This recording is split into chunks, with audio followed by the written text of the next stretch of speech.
Good day. I'm Reverend Ronald Nathan.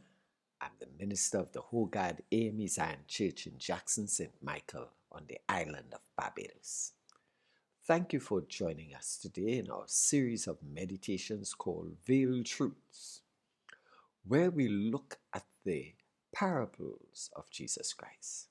A parable is a story that illustrates a truth with a twist of things familiar.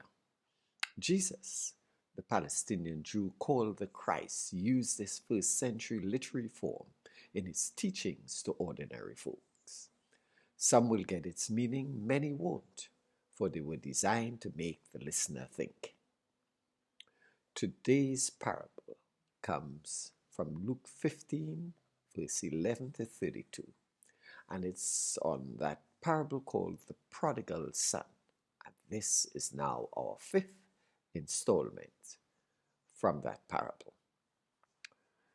I'm reading just one verse that says, "Your brother has come," he replied, "and your father has killed the fatted calf because he has him back safe and sound."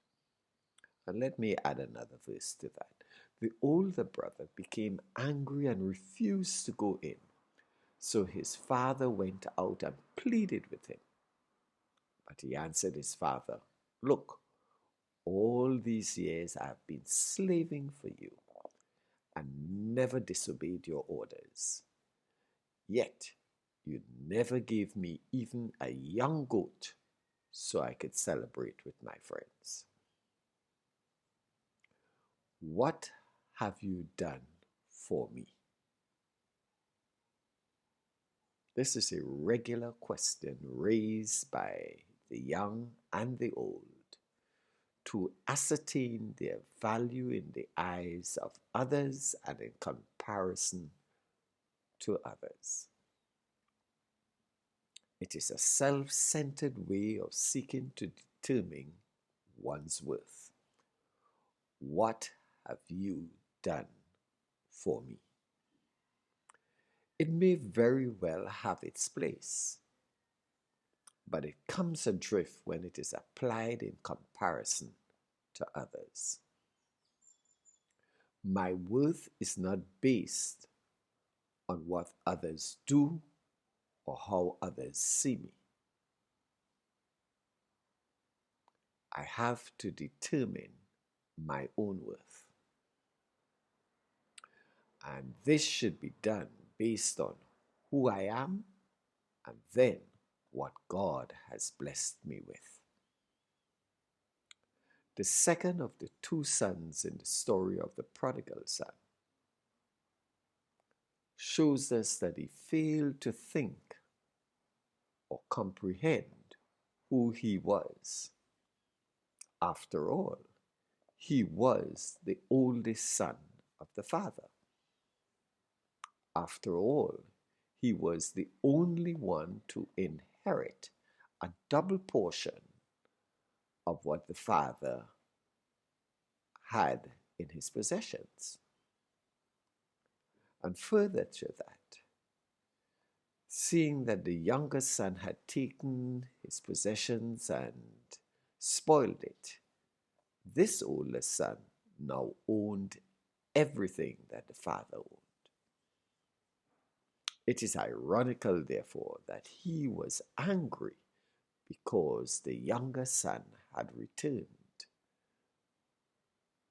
His justification for his anger was, "You have not given me anything, not even a goat, and I have slaved for you."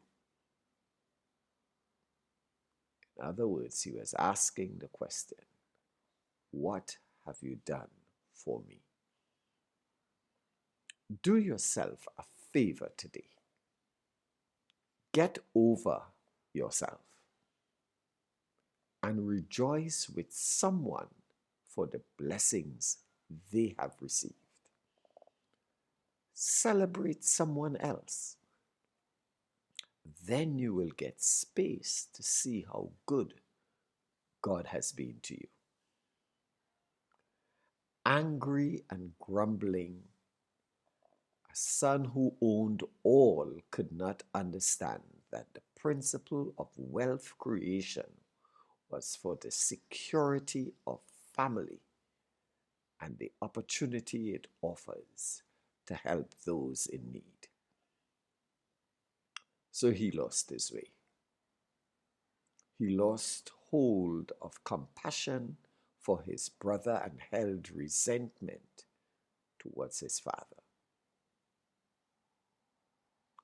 Count your blessings. Name them one by one, and it will surprise you what the Lord has done. We are the children of God, destined to produce fruit for his kingdom in the now and the hereafter. Jesus the Christ taught the people many things by parables. That which was veiled has now been revealed. So let us learn from these earthly stories and draw nearer to God. So may God open your minds to understand his will.